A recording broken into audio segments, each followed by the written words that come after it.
Curfew এবং ১৪০ ধারা এই দুটো আইনের প্রয়োগই হয় অস্থিতিশীল পরিস্থিতি নিয়ন্ত্রণ করতে। তবে এর প্রয়োগ হয় ভিন্ন দুটি আইনে। কারফিউ জারি করা হয় ১৯৭৪ সালে প্রণীত বিশেষ ক্ষমতা আইনে, আর ১৪০ ধারা জারি করা হয় বাংলাদেশের ফৌজদারি কার্যবিধি ১৮৯৮ এর মাধ্যমে। বিশ্লেষকরা বলছেন এই দুটো আইনের মধ্যে কারফিউ বেশি স্ট্রিক্ট বা কঠোর।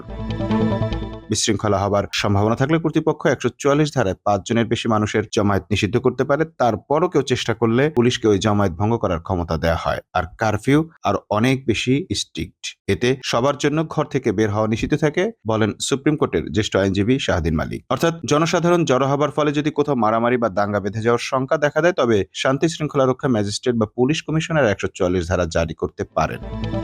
অন্যদিকে কারফিউ দেওয়া হলে নির্দিষ্ট স্থানে নির্দিষ্ট সময়ের জন্য সার্বিকভাবেই চলাচলে নিষেধাজ্ঞা আরোপ করা হয়। এ সময় বিনা প্রয়োজনে নাগরিকরা বাইরে বের হতে পারে না, বন্ধ থাকে অফিস আদালত ও কলকারখানা। ২০০৭ সালে সেনা সমর্থিত তত্ত্বাবধায়ক সরকারের সময় সর্বশেষ কারফিউ জারি করা হয়েছিল বাংলাদেশে। এরপর ২০২৪ সালে কারফিউ এবং ১৪০ ধারা এই দুটো আইনের প্রয়োগই হয় অস্থিতিশীল পরিস্থিতি নিয়ন্ত্রণ করতে। তবে এর প্রয়োগ হয় ভিন্ন দুটি আইনে। কারফিউ জারি করা হয় ১৯৭৪ সালে প্রণীত বিশেষ ক্ষমতা আইনে, আর ১৪০ ধারা জারি করা হয় বাংলাদেশের ফৌজদারি কার্যবিধি ১৮৯৮ এর মাধ্যমে। বিশ্লেষকরা বলছেন এই দুটো আইনের মধ্যে কারফিউ বেশি স্ট্রিক্ট বা কঠোর।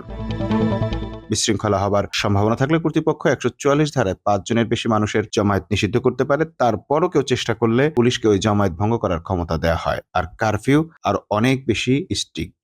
এতে সবার জন্য ঘর থেকে বের হওয়া নিষিদ্ধ থাকে, বলেন সুপ্রিম কোর্টের জ্যেষ্ঠ আইনজীবী শাহদিন মালিক। অর্থাৎ জনসাধারণ জড়ো হবার ফলে যদি কোথাও মারামারি বা দাঙ্গা বেঁধে যাওয়ার শঙ্কা দেখা দেয়, তবে শান্তি শৃঙ্খলা রক্ষা ম্যাজিস্ট্রেট বা পুলিশ কমিশনার ১৪৪ ধারা জারি করতে পারেন।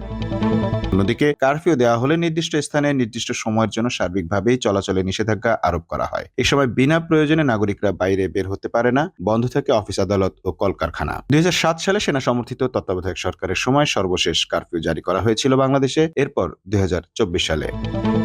Mamun Mahfuz, time news desk.